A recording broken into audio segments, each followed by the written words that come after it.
intervención y el acompañamiento que nos ha dado.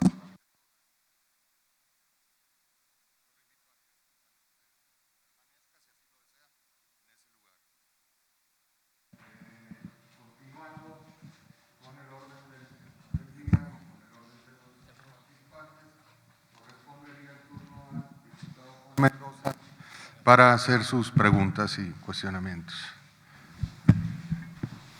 Gracias, diputado presidente.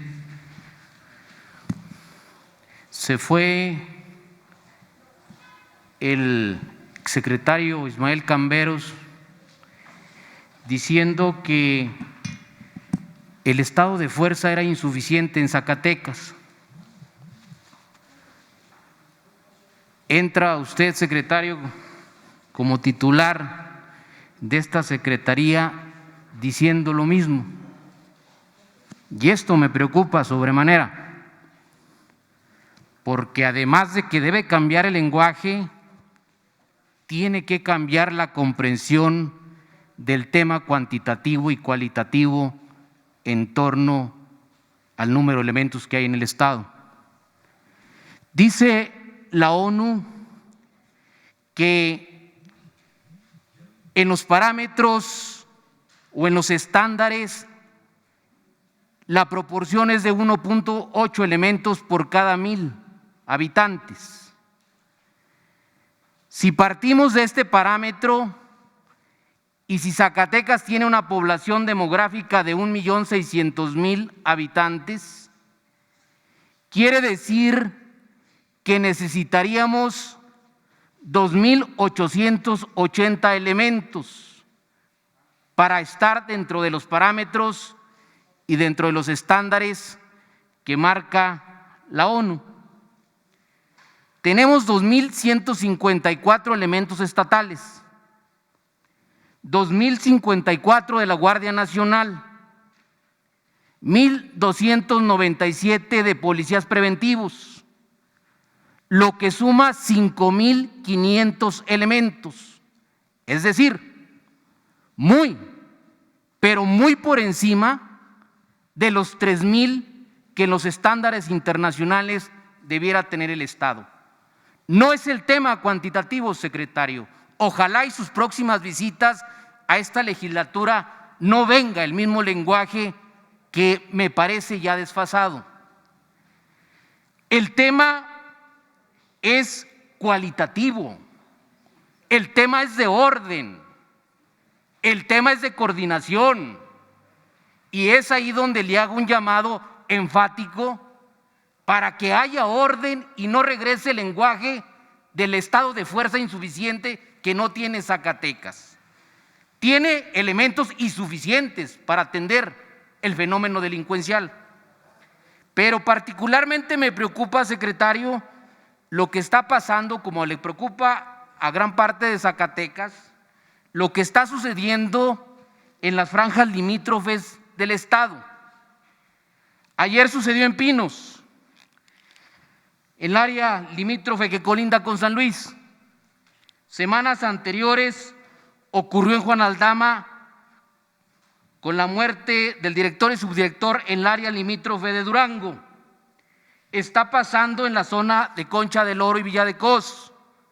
Está pasando en la zona de Cuauhtémoc, que colinda con Aguascalientes. Y ahí yo hice una propuesta, la vuelvo a reiterar, se la hice al secretario general de Gobierno, para que celebremos convenios marcos de coordinación y que la Guardia Nacional, que hoy se encuentra aquí, el coordinador regional, cubra las necesidades de policía preventiva en esos municipios limítrofes donde se está quedando las corporaciones municipales sin elementos. Caso concreto de Juan Aldama, de Miguel Auza, etcétera. Convenios marcos de coordinación que ya se celebraron y que se le voy a enviar a usted en el estado de Michoacán, pero que además celebró el célebre ahora ya exsecretario de Seguridad Pública, Alfonso Durazo, en Sonora, concretamente en Navojoa, en Hermosillo, en Guaymas. Se celebraron esos convenios de coordinación que también se los voy a enviar y donde Zacatecas los requiere para que los 2,000 elementos que tiene la Guardia Nacional incidan de manera importante en el combate al fenómeno delincuencial. En el mes de febrero yo le preguntaba al fiscal general cuántas puestas a disposición tenía la Guardia Nacional. Tenía 0. Hoy está aquí, quisiera conocer si les tienen los números de cuántas puestas a disposición tiene la Guardia Nacional.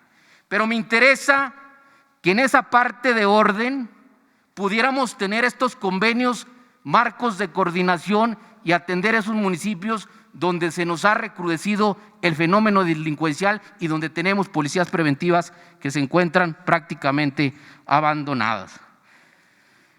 Por otro lado, coincido con usted, el C5 debe formar parte de la estructura orgánica de la Secretaría de Seguridad Pública.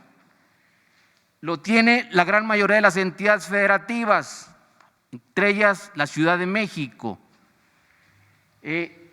Pero fundamentalmente en esa parte cualitativa, en esa parte de generar sistemas de inteligencia que den resultados, el C5 sería un instrumento que debería de tener usted a la mano y que sin duda nos ayudaría a fortalecer los sistemas de inteligencia fundamentalmente en un delito que yo también se lo dije en una ocasión a Alfonso Durazo y que me respondió de una manera muy evasiva. Le dije que los estados no teníamos capacidad para combatir el delito de narcomenudeo, que había sido un error en el 2009 la reforma legal a la Ley General de Salud y al Código Penal, que no teníamos capacidad material ni humana para combatir el narcomenudeo y que ese delito debería regresar a la Federación. Me dijo en aquellas frases célebres que estaba equivocada mi apreciación, que deberíamos echarle montón el Estado y la Federación. Bueno, es una apreciación muy simplista. El delito de narcomenudeo, usted como yo sabemos que es un delito muy complejo, que implica las estructuras piramidales, organizacionales, muy bien estructuradas de los grupos delincuenciales y que los estados a veces o frecuentemente como Zacatecas no tenemos esa capacidad. Fortalecer los sistemas de inteligencia para enfrentar el narcomenudeo a través de otro instrumento como sería el C5 me parece interesante su planteamiento. Y yo le preguntaría en este caso, ¿qué tiene la Secretaría de Seguridad Pública en el área de narcomenudeo? ¿Cuántos elementos tiene? ¿Cómo la componen? ¿Existe? ¿No existe? ¿Se está atacando este delito que es el que causa más zozobra, violencia y terror en el estado de Zacatecas? Finalmente, le mencionaría que en el tema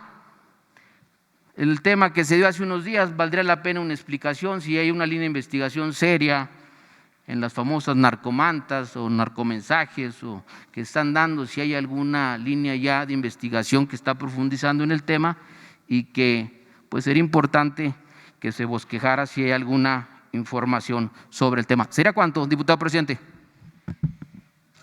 Gracias, diputado.